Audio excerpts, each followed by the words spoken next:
வணக்கம் மக்களே. இப்பதான் வந்த ஒரு முக்கியமான செய்தி. நோர்த் லண்டனில் கோல்டர்ஸ் கிரீனில் 2 ஜூயிஷ் பர்சனை கத்தியால் குத்தியிருக்கிறாங்க.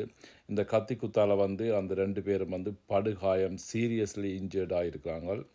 இது சம்பந்தமாக அந்த ஜூயிஷ் செக்யூரிட்டி குரூப் ஷோம்ரீம் செய்து என்ன சொல்லிக்கிறாங்கன்னு சொன்னால், தாங்கள் பார்த்த ஒரு ஆள் ஹை ஸ்ட்ரீட்டால் ஓடி வந்ததை கண்டதுன்னு சொல்லியும், ஒரு ஜூயிஷ் பர்சனை ஒரு கடைக்கு முன்னால் வச்சு குத்தினதாகவும், மற்றொரு ஜூயிஷ் பர்சனை சினகோகன்னு சொல்லி அவங்க தொழுகிற அவங்க கும்பிட்ற இடத்துல அதுக்கு முன்னால் வச்சு கத்தியால் குத்தினு சொல்லியிருக்காங்க.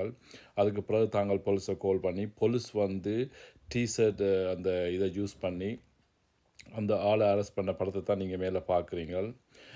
இது சம்பந்தமாக கியர் ஸ்டார்மர் யூகேயுடைய பிரைம் மினிஸ்டர் என்ன சொல்லியிருக்காருன்னு சொன்னால், டீப்லி கன்சர்னிங்னு சொல்லியிருக்கார்.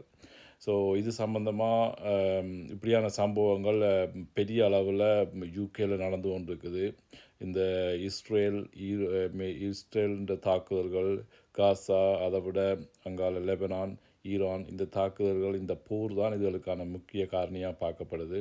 அதை விட நிறைய பேர் மென்டல் ஹெல்த் இஷ்யூஸ் இருக்குது. அதுகளாலேயும் இப்படியான சம்பவங்களை செய்கிறாங்க.